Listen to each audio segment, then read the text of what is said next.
આગળ વાત કરીએ તો જૂનાગઢ જિલ્લાની વિસાવદર બેઠક પર આવનાર દિવસોમાં પેટા ચૂંટણી યોજાશે। આ ચૂંટણીમાં કોંગ્રેસ અને આમ આદમી પાર્ટી ગઠબંધન કરશે કે નહીં તે અંગેની ચર્ચાઓ વેગવંતી થઈ હતી। જોકે આમ આદમી પાર્ટી દ્વારા ગોપાલ ઇટાલિયાને મેદાને ઉતાર્યા બાદ ચર્ચાઓને પૂર્ણવિરામ લાગ્યો છે, પરંતુ હવે આ મામલે ગુજરાત કોંગ્રેસ પ્રદેશ પ્રમુખ શક્તિસિંહ ગોહિલની પ્રતિક્રિયા સામે આવી છે। કોંગ્રેસ પ્રદેશ પ્રમુખ વિસાવદરની પેટા ચૂંટણીને શું કહ્યું, સાંભળો।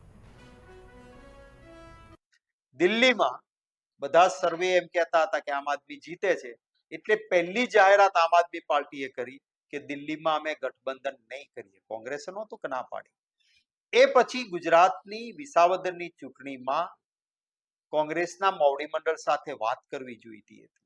જો વાત કર્યા બાદ ઉમેદવાર જાહેર કર્યા હોત તો કદાચ એ શક્યતા રહેત, પણ એક તરફી ક્યાંય વાત કર્યા વગર એમણે ઉમેદવારની જાહેરાત કરી। આ બધા કારણોસર જ્યારે અમારી પોલિટિકલ અફેર્સ કમિટીની મીટિંગ મળી ત્યારે લંબાણપૂર્વક ચર્ચાના અંતે પોલિટિકલ અફેર્સ કમિટીએ કહ્યું કે આવું ગઠબંધન ના ચાલે।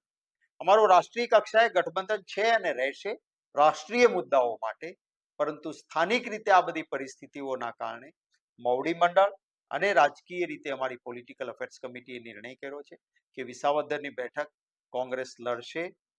માત્ર ને માત્ર લડવા માટે નહીં, મજબૂતીથી લડીશું અને વિસાવદરની બેઠક ભૂતકાળમાં કોંગ્રેસ પાર્ટી જીતી હતી।